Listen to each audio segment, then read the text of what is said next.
Come on, give a shit.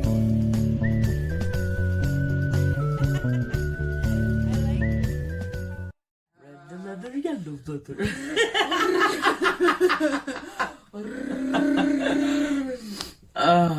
The tip of the tongue, the teeth, I the was lips. just The tip of gonna the tongue, say the that. teeth, the lips. The teeth, the lips. I'm just gonna go right into it and say, goddamn welcome to Squish the podcast. Squish. Squish. What would Squish sound like to you? Squish always makes me think of comfort because it's a nervous system reset thing for my anxious brain. Yeah. Full body squishes. Okay, welcome to Squish Podcast, where myself, Tasha, and Kady. are gonna talk about the vulnerable existence of humanity.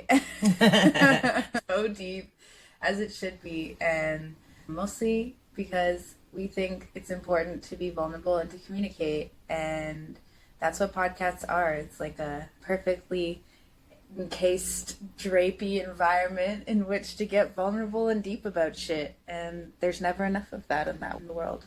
Yeah, and especially in our communities, like especially after noticing such a solid effort of people to be able to connect deeper and more vulnerably with the way we've been gathering to just communicate and be intentional about our connections in our community. And it makes all the more sense to share these things. Speaking of all of us, who are you, bitch? Who am I? Who are you? Who are you? Why are you in my bed? So I'm a lucky woman, that's why. Amen. It's lucky to be here. I'm Kady Savard, a local creative weirdo. I like to build community, and I like to do creative things and make music and make silly noises and connect with people. And yeah, musician, I guess is what I should say I am. One of the many things that you musician, are. organizer, facilitator, I don't know. Hostess with the mostest. That's, I think, how I first ran into you, is like Hosting is hosting. Yeah. I think I saw you host Burnfest 2 years ago. And I was like, I want that job. So I'm just here to steal your job. I want you to have these jobs too. I'm like, it's funny because the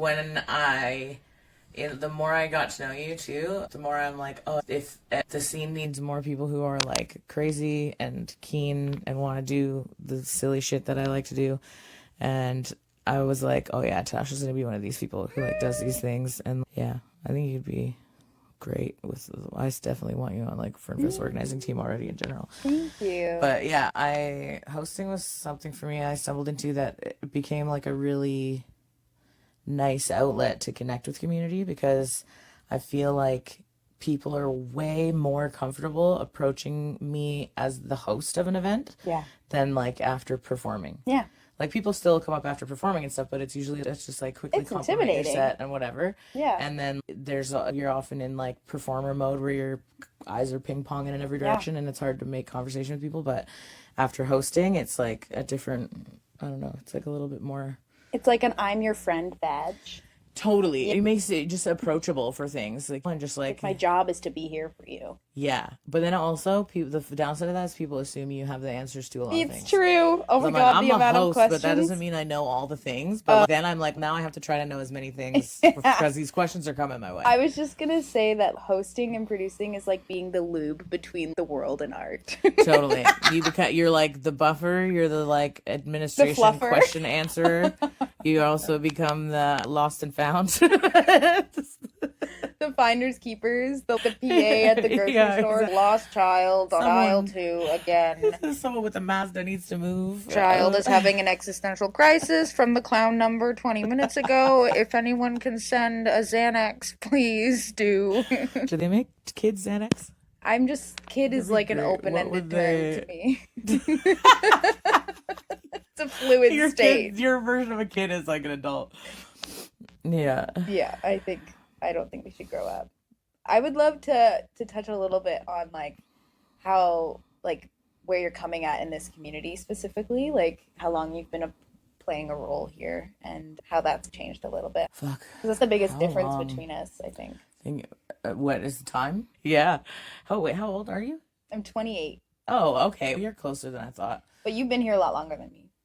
In the scene. Yeah, fuck. I've been in Victoria since I was like 11 years old, but I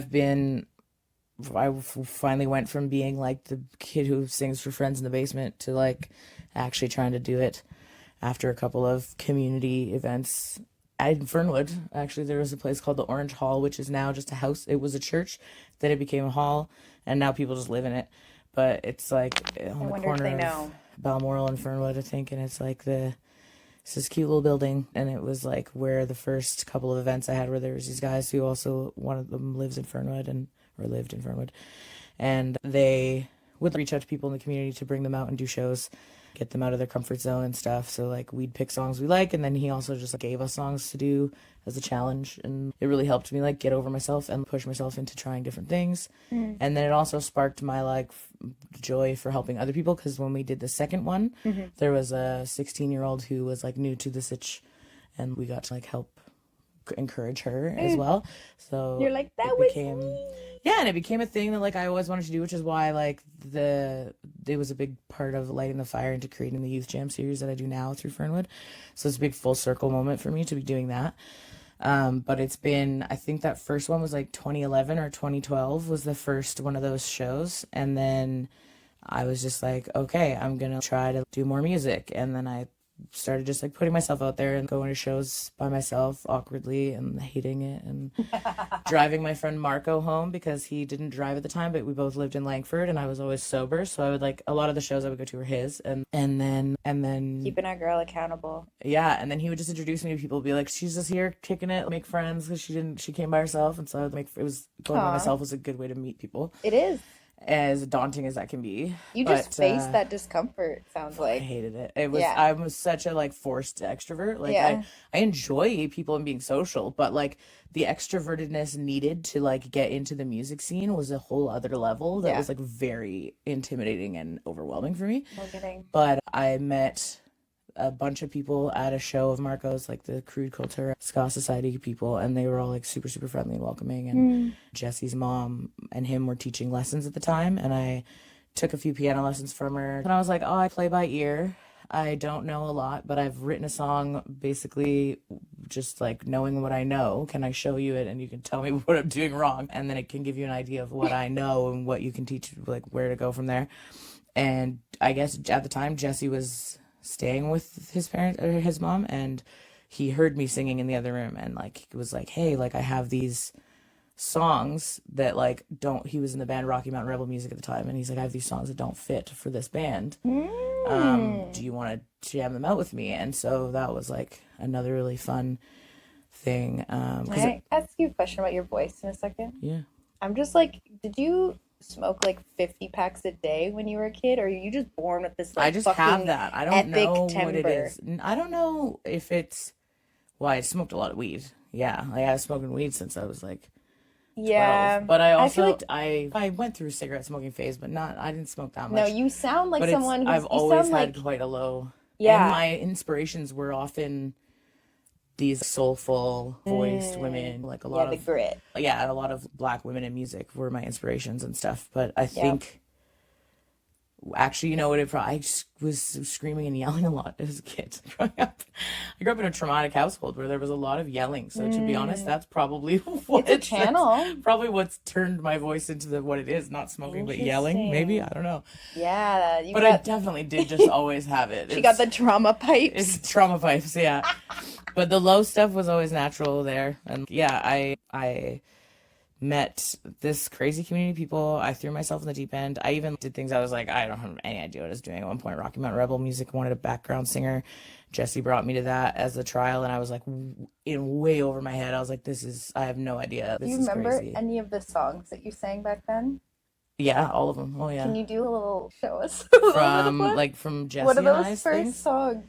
I'm putting you on the spot. Jesse and I, we had these songs. We do them every once in a while. Now, there's one I always really, that's like, you're talking about your voice now. The hook or whatever of it is, whoa, let the swells and the waves come rock my ship, I said, hey. Oh, let the swells and the waves come. Swells and the waves come. Open up your heart to start. Don't let the bad times tear your world apart. You know the woman once said, if you shield the mountains from the windstorms, you'll never see the beauty of the carvings. Yeah, there's some. I still remember all of the Jesse songs. We did this album. Jesse went to Indonesia for a while with his family. Yeah. And he met a bunch of musicians over there, and he's like, I'm going to record all the instruments here with these guys, and then we'll do the vocals later. So we called the project Tiny Ocean Project, and it's on Spotify. There's songs on Spotify you can hear. Yeah. That are from my older days, and you can even tell the difference in my voice between then and now. And it was chaotic. It was, like, crazy. I threw myself headfirst into it. At one point, I was in Downtown Mischief, the Leg Up program, Sex With Her, like all the same time. Like I was in like multiple bands at once, doing as much as I possibly could and wearing myself thin. And ooh, were you burning out? Yeah, I do that often. Oh, you burning out, Kady? And one of the craziest days was like, I think it was the 2014 or 2015 Ska Fest year. I played Fernfest, Ska Fest, and a show at the Canby in the same day. It was really stupid. It was really dumb. Were you lead singing all of them? Yes, yeah. No, because Downtown Mischief, I didn't really do a ton of leads. There was some lead moments. So the Downtown Mischief show was like the chillest of those. Crazy. The Leg Up, I had a good chunk of lead parts, and then Sex With Her, I was like one of the main lead singer. Like pretty much did a lot Sex of. Sex With Her is such a good band name. It was, yeah. There's only a few songs out under that from like when I was in it. There's like a handful on that we released once upon a time. Amazing. We made a little EP called it $20 to Fight the Champ. Based on a photo of Graham asleep in our kitchen back in the party house days where Nate and I lived together, and there had been a mud wrestling themed party like weeks before, and this handwritten cardboard sign was still kicking around that said $20 to fight the champ, and Graham was asleep on the kitchen floor for some reason, and so we just put this sign in front of him and took a photo, and that's the album cover. Is that Graham, Lucy Graham? Okay. What's that band's new name? Gun Street Ghouls.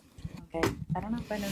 But yeah, so it was like very much most of my formative years in the city were just like ping ponging around, doing crazy stuff with different people, trying to do whatever I could in the music, and always wanting to find more ways to go beyond the performing and do the community stuff. Yeah, supporting it from all sides. Yeah, and I mean it's a juggling aspect because there's so much that goes into everything. You need time for recording and writing and performing as well as all the other stuff. So sometimes one thing goes as one thing comes, which is why by the time I met you, it was mostly hosting and doing this community stuff and like less time for performing. Also, just reforming bands after the pandemic seemed like a daunting, crazy thing to do.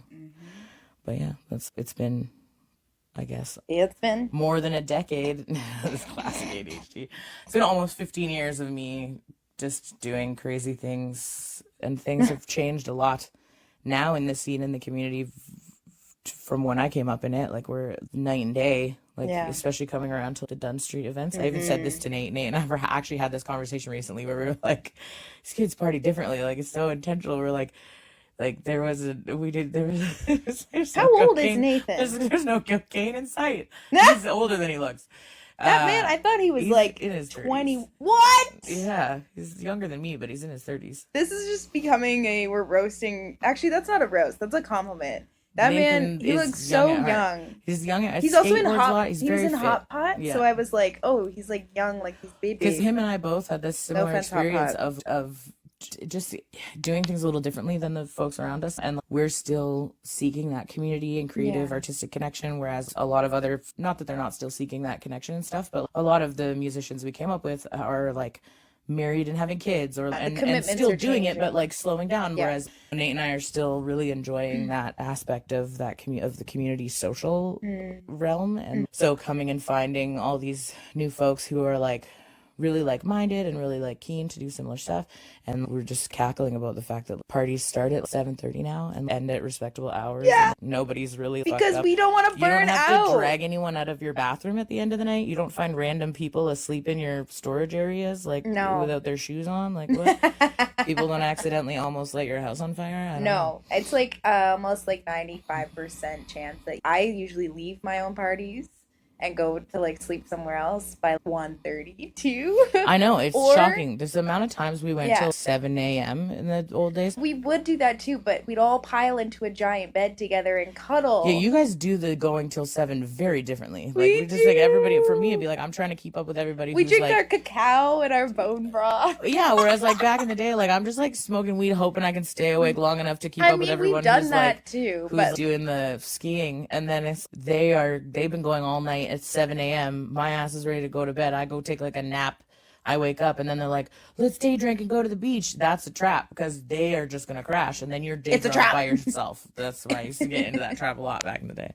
That's me being in this scene basically, is just threw myself into it, found some good people, and then that crew of homies that like Jesse introduced me to was like a big influential well, it part sounds of like it all. it nurtured you a lot. It Because like did, you for wouldn't sure. still be this committed to it if it didn't bring you a lot of Yeah, wonderful things. it would basically like my whole world is like community music and stuff. Like I especially the whole neurodivergent aspect and just coming from the stuff I came from, developing myself as a person is something I've done a lot slower than a lot of people my age. And music has had a lot to do with that. Something that I'm probably always going to be passionate about, whether I feel like burnt out and needing a break from certain aspects of it or not. It's so accessible and adaptable. That's all art, really. Yeah. But it's always just like a resource whenever you're in any kind of headspace. Mm-hmm.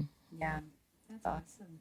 I love hearing about your journey. It's been swept up by all these lovely bands, and they just like help like keep you afloat through it all. Yeah, so and different groups of people just like meeting and making like wonderful friends. And music, it brings you like these instantaneous connections, which can be like, you know, it can be good and bad because a lot of the times we like, as artists, we like fleeting. let people in really quickly because we like connect on that level before we either know who they really are or we get attached to the point where we like, it becomes a hard thing to accept that it is fleeting and that in music, like people come and go in your life.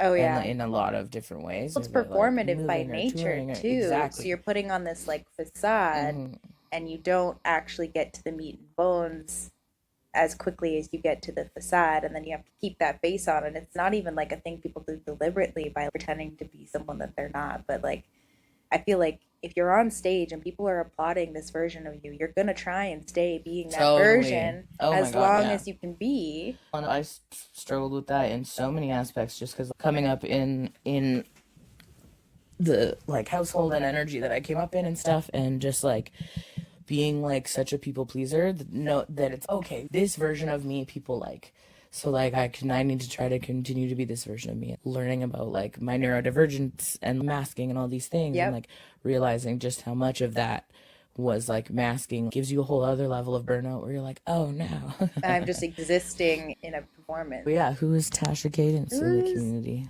How did you find your way into it? Whose am I? Whose is you? Whose is me? Eyes is. Yeah, so I always just do a brief little thing about where I came from, but I came from a really musical family, so like my last name was chosen because my parents were huge music nerds. They just wanted to choose a word and ditch both of their last names, so they chose Cadence because it's like really meaningful to them. And long story short, they were actually out here on the West Coast, but they chose to go back. I was almost a Victoria baby, but I was raised in Ontario, and then my mom took us on a trip to revisit out here because she was like, I used to live here when I was your age, and I was looking for a place to land. I fucking landed. I landed hard, and I like have this really hippie story of like I was feeling kind of lost, and I was like, man, these trees, they don't get to pick where they land. Their seeds just fall on the ground, and they just make the goddamn best of it, and they plant their roots, and they just fucking and they like really, trees mean business out here. And I was just really impressed by these trees, and I was like, ooh, I am losing my Ontario-ness by the second when I had that epiphany. But it really did evoke something in me that like I'm here right now and it feels good, and I didn't overcomplicate the decision, and Victoria just caught me and held me. And it took me a couple years to like find this specific community, but I did find it to just be like a very open and warm place, literally warm too, which was really nice because I'm a cyclist, so that's wonderful. But the whole time I would go to open mics and I would play music, and it definitely took a hit during the pandemic, but that's where Quadratic Sound came in handy because we had our underground, under the radar jams. And those were like life saving. That was my only access to community for a long time. And that was like a spearhead into the music community that I'm a part of today. And I've been able to maintain playing my own music, but got more into the jam community. And I felt like this version of myself, as we all have different versions of ourselves, of being, because I was always a youth camp counselor, lifeguard, not surprising. no person. But then I would bring that into the music environment, which I was already so comfortable to. And it was like these two strengths that I'd been working on converging, of reading a room and seeing like all the different sounds playing together and being able to play a bit of a leadership role in that, and being able to be like, okay, he hasn't played yet, and we've been listening to this motherfucker for 20 minutes. Definitely. Jams So I'm gonna, taught like, a lot for that. I learned a lot as well.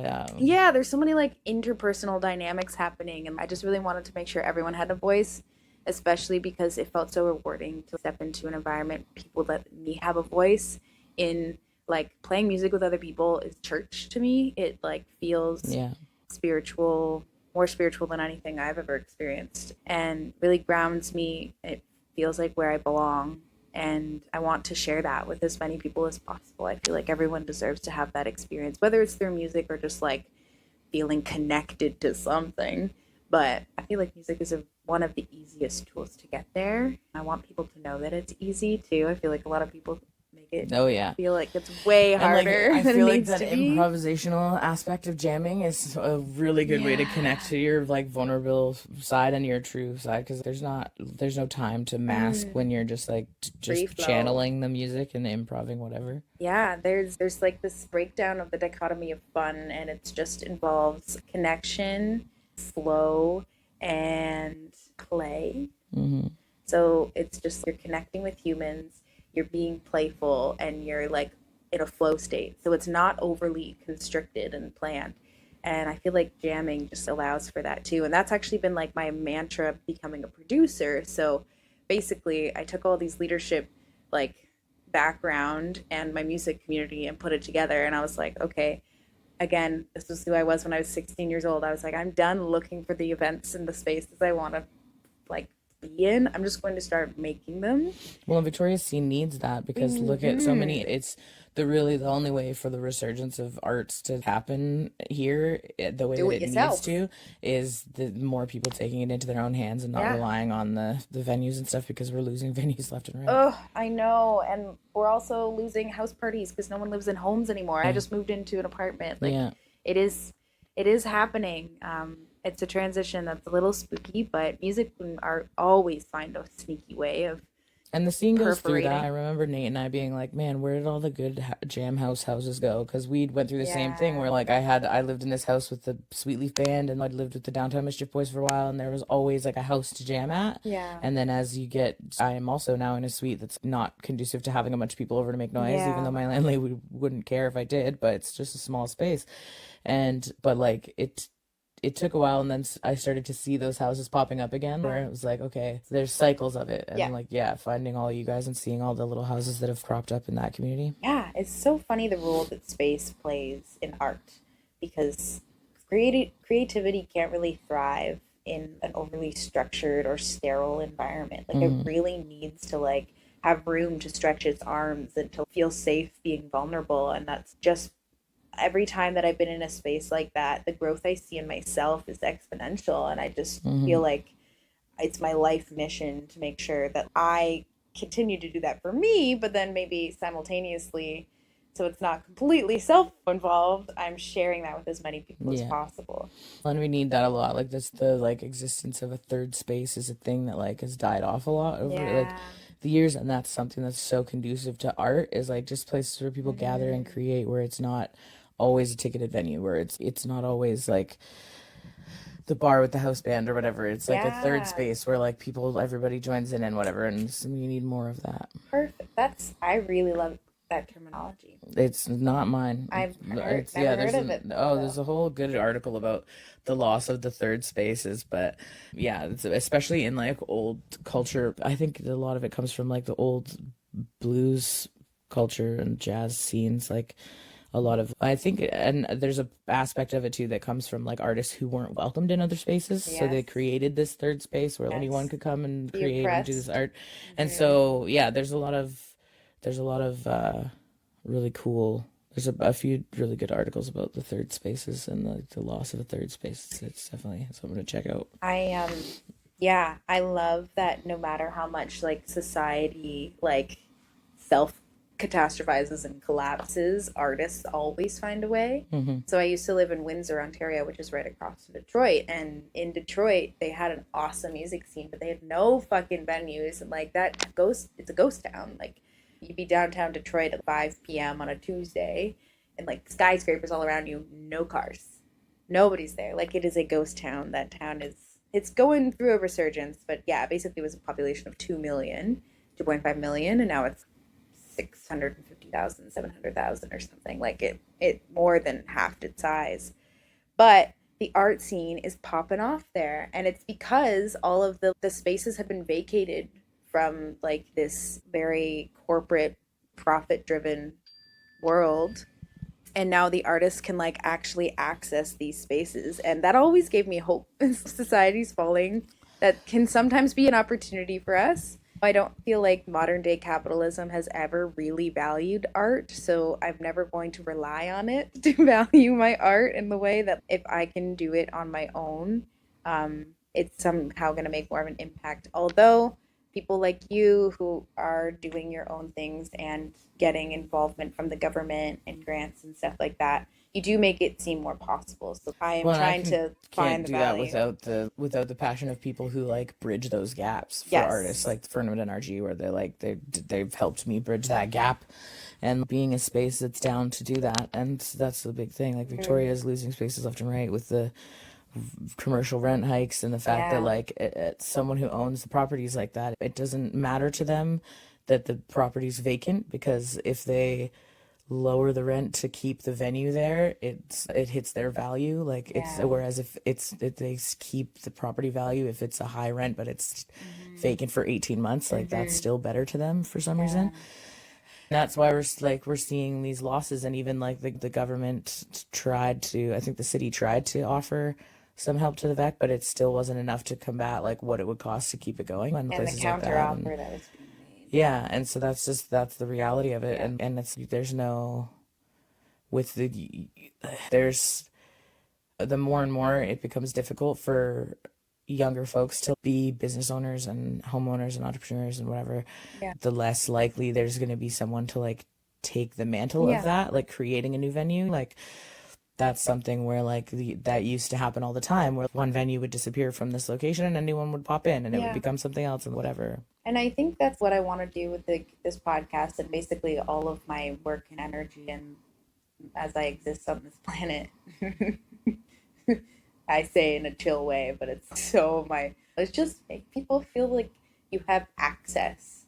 You can create access, and the barriers between you and creativity and music and the communal shared experience of art is actually accessible. It's so right in front of you, and there's so many of these like real life like boundaries or like barricades, one could say, but then there's also like the internal barricades, and I just think that you and I have like we've cracked a bit of a code. A huge part of it is the internal stuff, because like just getting over myself to get into stuff, and even just writing the anxiety of and imposter system around writing a grant and being able to like do this program and do it well enough and whatever, take on this daunting thing. And that's a big part of why I am the way I am, because like I felt like there was a lot of gatekeeping at first, like coming into the scene myself. There's a lot of clickiness. There's a lot of like, it felt like there was so much you had to prove to be part of anything. And then there was like, it just felt like there was a lot of barriers to access. And so for me, it was just always, okay, whatever I do,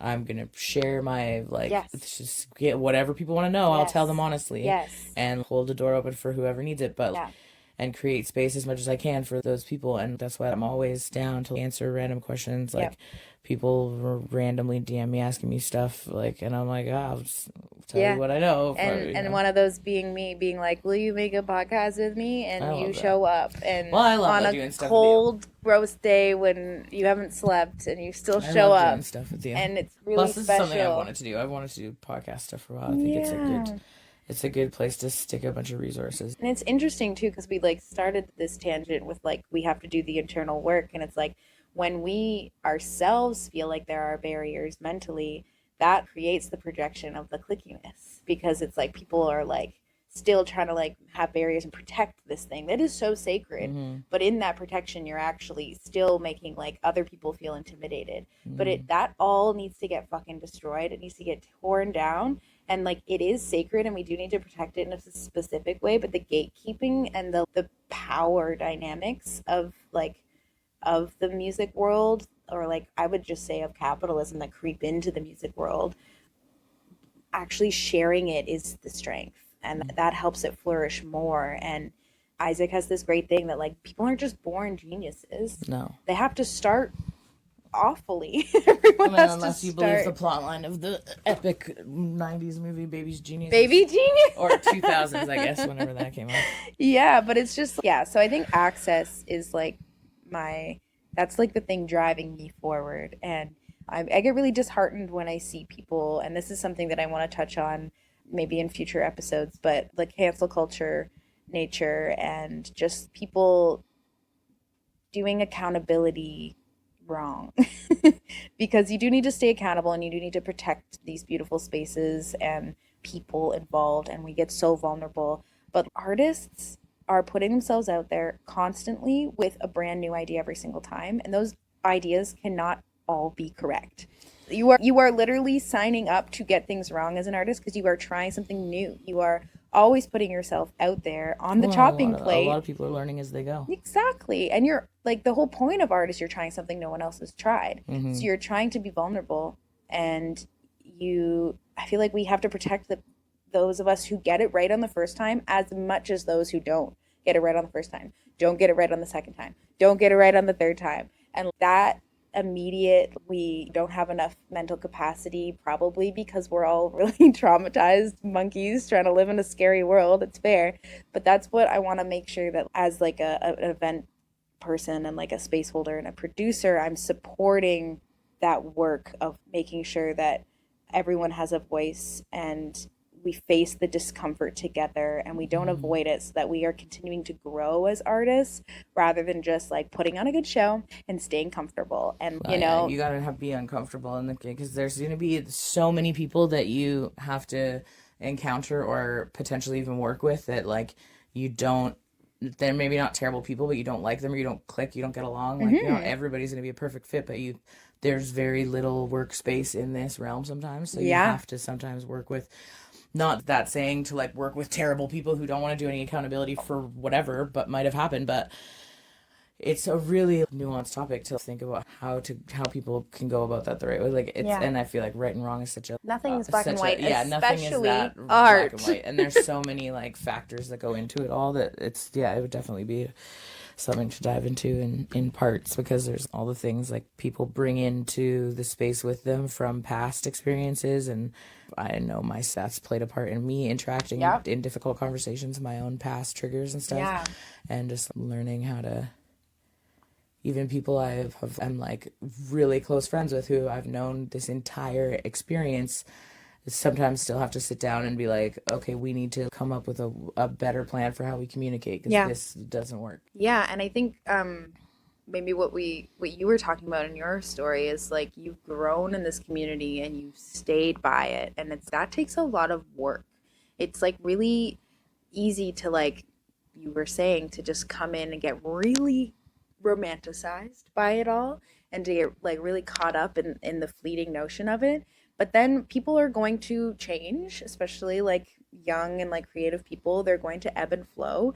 And my goal is to not lose these connections just because they change. I want to change with them. I want to change as an artist. And it's really, I feel like it's scary when you like find your place in a community to try and stay there and like never move so that you never lose it.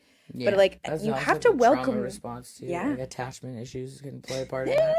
I know with me, like it's always such a struggle to like drift apart from certain people that I like really Yeah. loved being in community with on a regular Yeah. basis. But like accepting that's part of life, and like sometimes there's things that happened where like, oh, it was a conflict and it just didn't get resolved or whatever. Yeah. But like other times it's just a natural drift, and because you're in an industry and lifestyle that where you're constantly meeting different people and being in different circles, like there's only so much that you can physically upkeep at any one given time, Yeah. especially when trying to like make art, create spaces, Yeah. produce shows in your case. Like, Yeah. And that's where I think curiosity comes into play a role, is because you are aware of all these different factors in your own life. You got to know that everyone involved has their own layers of shit sandwiches that they're trying to fucking compartmentalize and not, combust underneath. I feel like you just got to approach everything as like a student of life. And it's like, what do I have to learn from this moment? What do I have to challenge myself? And what challenge do I welcome? What challenge do I say, that's not my problem? Because you are allowed to have boundaries. Boundaries are sexy. It's also very okay to just ask somebody if you're on the end of a drift where you're like, oh, I didn't mean for this to happen and I didn't want it to happen, to bring it up and be like, hey, we drifted and like, I know life happens, but I just want to make sure that there wasn't like something behind it that we need to talk about. Like, and I've had those awkward conversations before where I'm just like, like I want to check in and make sure. And do I feel confident that like maybe they were comfortable enough to say the full story all the time? No, but I take what they told me at face value and try to tell myself not to tell myself a story that isn't what they tell. You can only go off what people are willing to tell you. Yep. But you can't decipher everyone and be a mind reader for every single person. No, but you've entered that conversation out of respect for the connection. You've done that as like an act of love to that person, to the connection, and to yourself too. Because like, how ballsy is it to just be like, hey, what's gone wrong here? And I want to do better by it. And I feel like so much harm gets done in people not addressing their needs until the needs fucking erupt out of their face, and they cause a lot more pain than they could have 6, 12, however many months ago. Oh yeah, I'm definitely guilty of that for sure. We all are, because I think it's such a natural thing to want to avoid conflict. It's fucking, the world feels like conflict. Like waking up every day can feel like conflict. Yeah, it's I like came a from war. a house with a lot of conflict too. So it was like I didn't want to have that in my other life situations. So for a while, I would go so hard on people pleasing to avoid conflict that then I wouldn't realize what bothered me until it really bothered me. Yep. And then trying to have those conversations without getting emotional, because I cannot help that those conversations just trigger that part of my reaction. Yeah, and it's the difference of reacting versus responding. And the more space you give yourself between the event happening and how you act about it, you can shift whether it's a reaction or it's a response. And that's where the work comes in, and the practice of doing those hard conversations and of putting yourself in that space. You're building that space between, and you're just strengthening your fucking arsenal, and you're just becoming a better bitch. That's one thing I learned from my friendship with Danny, was giving myself more space before reacting to or trying to fix conflict. Yeah, like, she's good at that. Oh, she's so good at that. Yeah, she's a wise queen. She'll be like, oh, I know that if I deal with this now, I'm going to deal with it in this way, so I just need to like take a minute. And I'm always like, damn. She can check herself. Take a page out of your book. Oh, we got to get her on the pod. And the compartmentalizing skills that she has at next level. But we all have our moments. But nobody gets there automatically. No one's just born with these tools. Fuck no. And a lot of people's upbringing like puts them at a deficit of these tools too. A lot of the time, like being alive in this world, zero boundaries. I had to learn all deficit. about boundaries as an adult. Like all of this shit I've learned about like healthy boundaries and like communication has been like as an adult. And I feel as artists too, like I feel like any person who's choosing to be vulnerable enough to create something and put your voice out there, they're doing the work. And there's a reason that a lot of artists are put on these pedestals and then criticized endlessly. And like we all fucking combat each other. Pedestal is a bad move in the first place. It's a bad move, but it's so. People are always like, "Oh, you're modest," when I like downplay certain things, but it's less about modesty and more about I don't want to encourage any kind of vibe that makes one person sound like they have more to offer than anyone else. No. Like, it's just like, I just don't see the point in that. So, like, even if people are like half kidding when they say certain things, I kind of downplay it because I'm like, I just don't like that aspect of raising one person up higher than another, you know? Yeah, but it's funny too because we celebrate like these acts of putting yourself out there so much because we admire it so much, because it's like that like performance and sharing your true raw voice is something we all want to do so bad, and we're like, oh, they're doing it, it feels so good to watch and be a part of, and that's what we're all searching for. And I feel like what I'm trying to say here is I feel like people think of artists as like overly emotional and weak, but we're actually so strong because we're choosing to do the work. That fucking accountant who sits at his desk every day and never compartmentalizes anything and never shares his voice. No offense to accountants, but there are people who like never do the work to break down the deficit that they're born with, just like by being in this world. And artists are like out there doing the work, and there are artists who also don't do the work, and they want to get the ego boost. Or they're like, but I think that it's less about one person's like job or whatever realm they're in, but more about just someone who just genuinely has that desire. And I feel like I see that desire in a lot of people, because growing up in the scene, like just growing up in the time frame that I came up in, the showing emotion was not the thing to do. Like in general, like it wasn't cool. And you're like, oh great, like you're the edgy person who hates everything, yay. But that was a thing. It was like a very trendy thing to like mock things and whatever. And it's a fake confidence.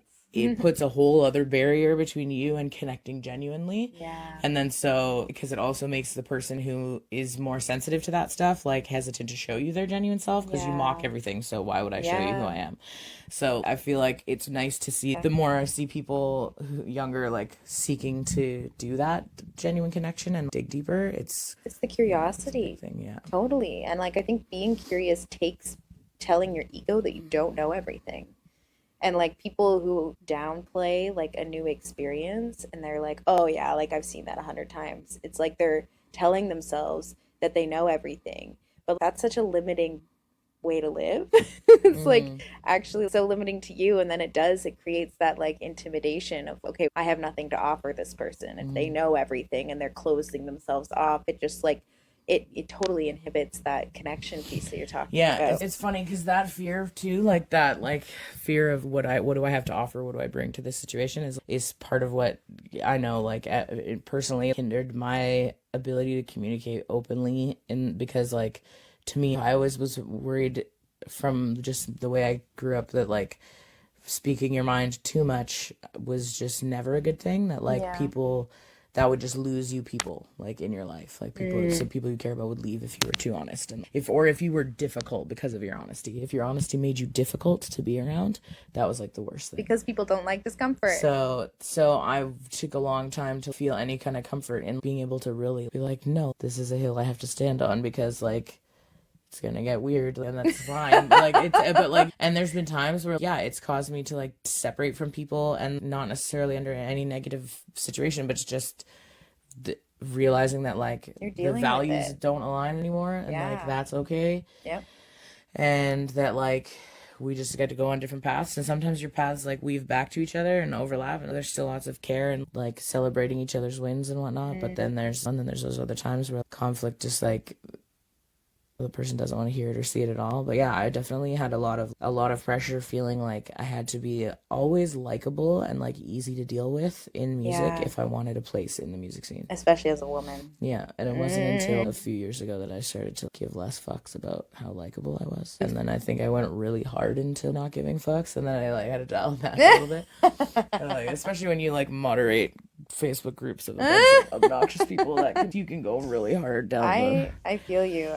There's like a thing that I oscillate between, which is like trying to do everything for people, like all action based, or trying to be like with the people and their emotions and slowing down. It's like the speed that I have to like oscillate between. And I actually saw this really awesome codependency scale this week, and it was like on one end you can be a people manager, and on the other one you're a pushover. So you don't actually want to control people too much, but you also don't want to be controlled too much. So there's so many things to pull apart there, and I've got so many fucking lessons just in the last year of taking my role as a producer more seriously and doing more of the management shit, and getting that slap back in my face, because you have to be so careful when you are building expectations and assumptions for people, and your own internal pressure gets externalized, yada yada. But my main lesson that I've learned is, as a confident person who's even meaning like the best intentions ever, people can still feel like they don't have enough space around you to be themselves when you're a really go-getter kind of person.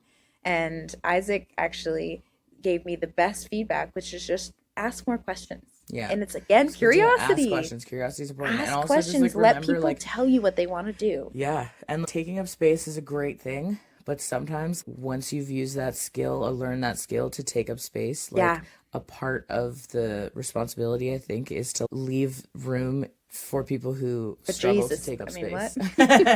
Like, you got to leave a little, like, you can help take up the space and then allow space in that for someone else who wouldn't take up their own space. Yeah. Where you can encourage them to share space and take up space themselves and stuff. And something really good for the controlling brain is to just trust that they're going to figure it out. Because a lot of the time, like, people who aren't as confident as you, I've had this before, where I get nervous that they're not going to figure it out, or they're not going to know where to be, let's say, in an event. But the more I can just trust people, the more they're going to fucking enjoy themselves, because they're not overly controlled and stiff and feeling like they don't know where they belong. I'm going to curate this experience as much as possible, and then I'm going to trust that people are going to figure it out. And that's a really cool thing too, of letting go of the control at a certain point. It invites a lot more flow into experiences as well. Get on the bus. Get on the bus. Get on the bus. But yeah, I think it's one of those things where, you know, some people really appreciate the direction and want that. It like helps them just be able to be like, okay, cool, I'll just do the thing. Just come to you if I need something else. Perfect. It keeps me on task. Like, I know where to go to get reset for the task. But like other folks, they need the space and trust to do their own thing. Yeah. I have times where I want both. Like, I have times where I just want to be left alone to do the thing, and I have times where I'm like, okay, I want the guidance. Yeah. And my like biggest pet peeve is being told to do something that is not worth doing or not based in like reason. So it's so much better to not fucking ask something of someone and ask them what they want to do, rather than give direction unwarranted. Because people are smart. People are smart enough to know what they want most of the time. And that's why I want to be my own boss pretty much for the rest of my life, is because I work for so many people where I want clear direction from you, but also don't you dare fucking tell me what to do. And then I'm stuck in this paradox. Like, you can't just be like, oh, because I said so. Like, that's not a real thing. Like, as an adult in the world. I would. I would make my teachers cry. I would make them like so upset in elementary school, because I was like, I know that you don't actually have any idea what to do with us today, and you're just trying to fill the time by bossing us around, and I see right through it, and fuck you. And it's this poor woman's just trying to do her job, but I'm just like, I refuse to fucking submit to your bullshit. Like, my time and energy is precious, because especially at that age, I definitely have a big ego, and I love who I am, and I love the energy that I bring, and I can definitely value that a lot. And I think there's balancing you need to do in that as well. Totally. And giving your time to others is like such medicine. Well, just asking people questions, like you said, and talking to people, getting to know people, and letting them behind that curtain is key too, because a lot of the time we roll through doing things and we don't realize like how we're coming off. Like, sometimes I remember years ago someone thinking that I didn't like them. Actually, I think we were both under this impression that like the other person like wasn't super fun. Like, we were just like, I don't know how you feel about me type of thing. Yeah. And it had nothing to do with anything real, except for the fact we were both like quiet. And for me, it was like, I was usually in a sense where if I wasn't in the performance headspace or the jam headspace or whatever, it was just like I would socialize with people I was comfortable with, and then I would just keep somewhat quiet, just because I was conscious of the fact that like I'm a talker and I do take up a conversation a lot of the time, and so I would try to be quieter around certain people, and then like it, and just like realizing when like my neurodivergent, like introverted, like brain was like making it seem like I'm less engaged than Yeah, more than I people will am, fill that where I'm like, quiet oh shit, space. that wasn't the intention. Just like just existing weird brain space I Yeah. made it seem like I wasn't interested in connecting with you when Interesting. I am, Yeah. but People fill that space with their own anxiety. yeah, and we'll tell ourselves whatever story, right? Because we're like, this is what makes sense, or you're so used to that in the scene that people just will dismiss you because you're whatever, or for whatever reason you've thought of. Yeah, I feel like we're just all trying to understand the world around us at all times, and that's why we're anxious, is because we're just constantly trying to analyze everything and trying to like understand everything. And we make judgments of each other because we're trying to feel safe, and we're trying to, can I be myself around this person? And if not, I'm going to like go the other way. And that's just the pack mentality of being social creatures. We need to assess our social surrounding because that's how we survive. I love going back to monkey brain because it really helps me feel a lot less fucking crazy about being obsessed about all of the people in my life because I'm such a socially driven person. Yeah, I definitely feel it too, where there's been times where I'm like, okay, I want to be around the people I feel most comfortable around, because for so long I've like forced myself to be in circles I didn't feel comfortable in because I was on like a mission to fit in or be accepted or be of which value is or so whatever. Normal. And then, not realizing until later that like the values aren't aligned or whatever, or just from that starts to become like more and more obvious when life just takes you in different directions. Yeah. And then you're like, I have no choice but to seek out new connections because like I still need to do that same community thing. Yeah, and I try and keep all my like connections under this like 50-50 rule of like I just want to feel matched. And if the kind of a relationship that you can commit to me is sending me one text a week of, hey, how you doing? And I can match you in that is a sustainable relationship. And this goes for work relationships, like professional, personal, everything. I'm like, I just want to feel matched in my commitment to how much I can show up for you, because then we're matching each other's level of respect for each other as well.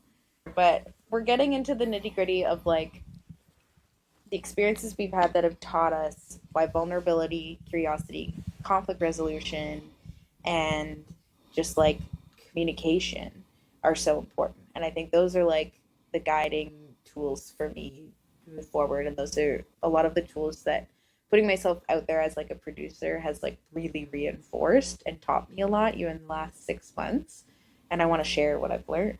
Just like really stoked to share that. Yeah, that's something too. Like one of the main driving forces between doing like podcasty things or like wanting to do that is just to have a resource for some of these things where like it's like the things that whatever random nonsense like we've learned in our experience can help somebody else along the way. Yep. And there's a place you can put it all. Yeah. People who feel lost or fragile and don't really know how to be yet, because it's a long journey. But I feel like the part in me that like really knows who I am and where I love to be sees that in you, and I want to like amplify that. Yeah, and I know that it's not been easy for you. That's why you fucking value it so much, and that is why we like need to hear your stories. I want to share my stories too.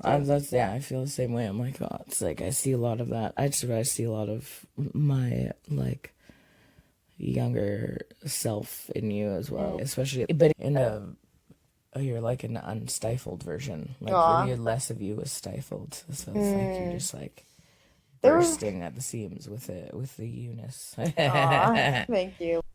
Hello, friends. Thank you so much for listening to episode 1. We totally forgot to record a visual exit of this interview because my camera died and I'm pretty sure I had to take a poop. But I love you so much. Yeah, we love you. Thank you for listening to Squish, the podcast, episode 1. And we promise the audio quality and general experience will only improve from here on out. We love you.